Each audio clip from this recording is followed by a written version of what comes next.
Okay, so now that we got the proper window, I changed my y max to 200. I can easily find that maximum.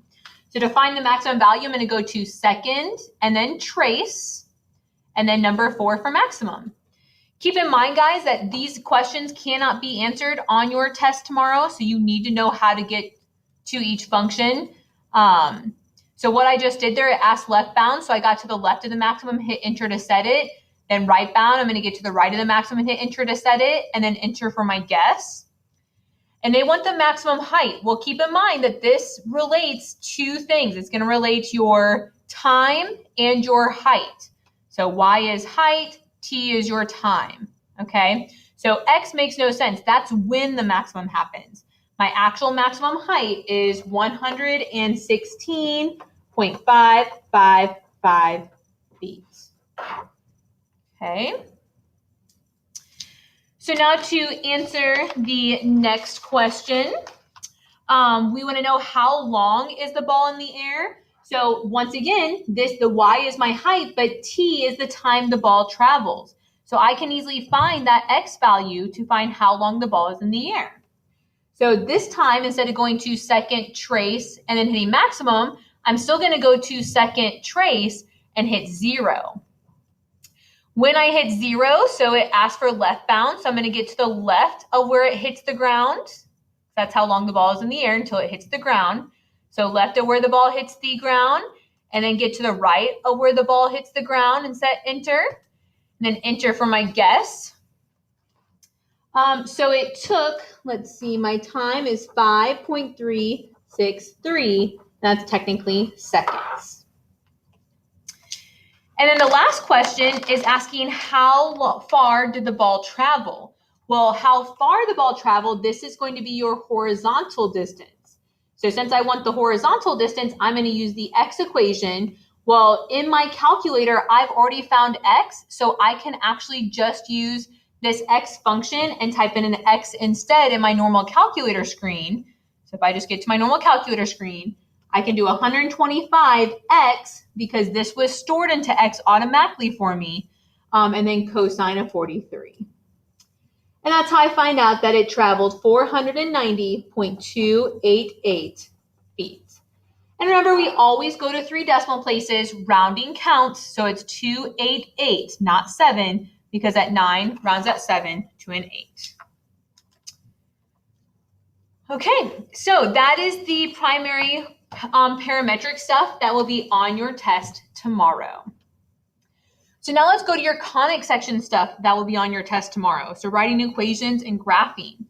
So number 8, they want us to write the equation of each conic section.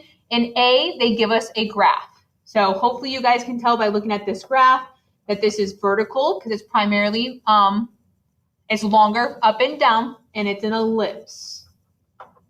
Okay, so it's a vertical ellipse. My center, they have nicely plotted that for us, is -2, 1.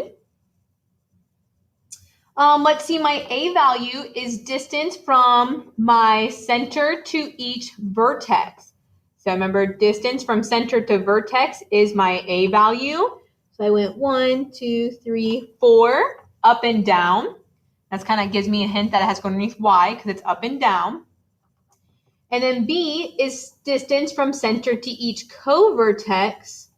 So that's 1, 2. And that should make sense because I went left and right. So that's got to go underneath my X. So I have 2 fractions added together equal to 1 because it's an ellipse. So an ellipse is a constant sum. So you do plus in between.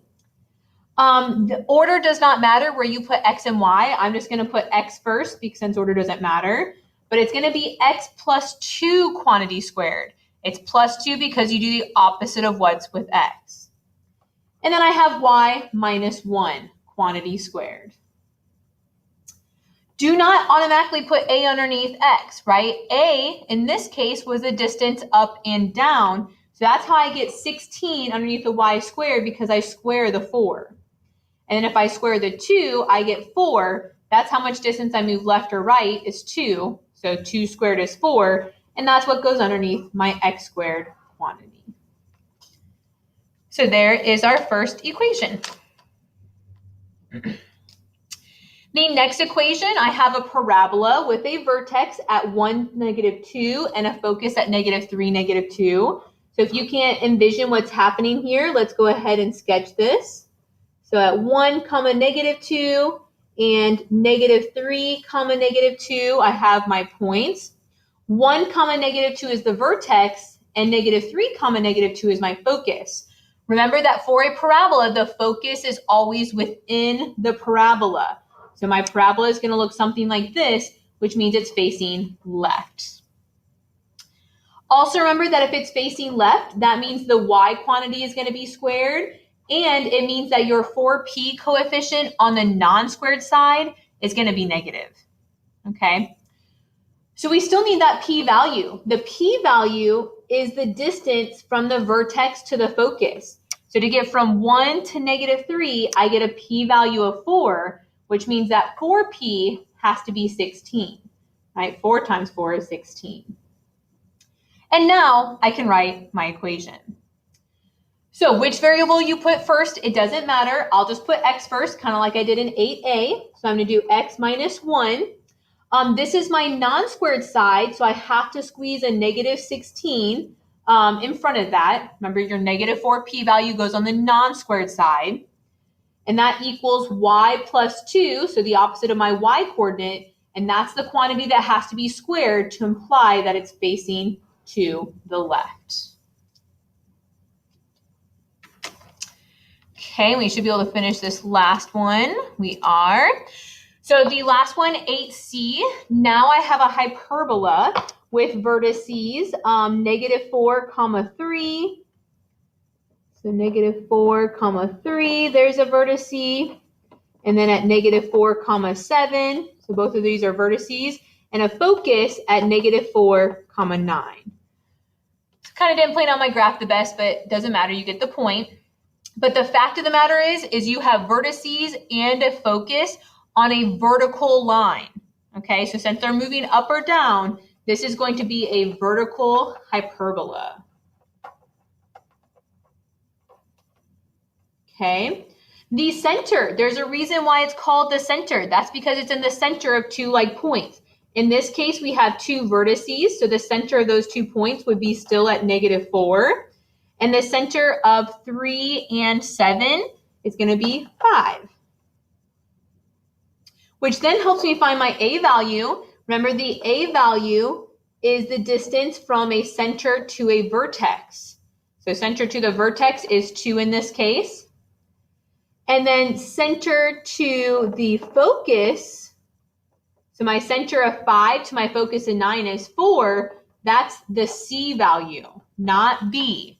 In a hyperbola's case, that would be the distance to one of your asymptotes for the slope. So in this example, we're going to have to remember that a hyperbola's ABC relationship is C squared equals A squared plus B squared. This was an ellipse, that'd be a minus, but it's a hyperbola, so it's a plus. So plugging in these values, C squared is 16, A squared is 4, then plus B squared. So subtracting 4 from both sides gives me 12 equals B squared.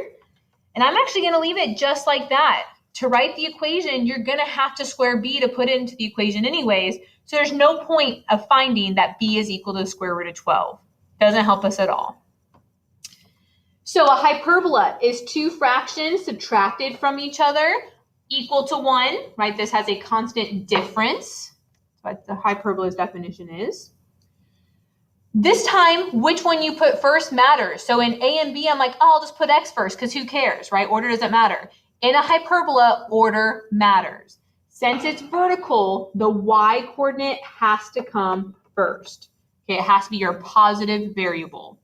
So I'm going to take the 5 of my center and put it in with y, so y minus 5 squared. And then the x would be x plus 4 squared. So my A is how much I traveled up and down. So it should make sense that when I squared 2, that goes underneath y. And then we already found B squared was 12. So that goes underneath your x in this example. All right, so we'll do one more video in order to get this review finished, and that way you are hopefully prepared for your test tomorrow.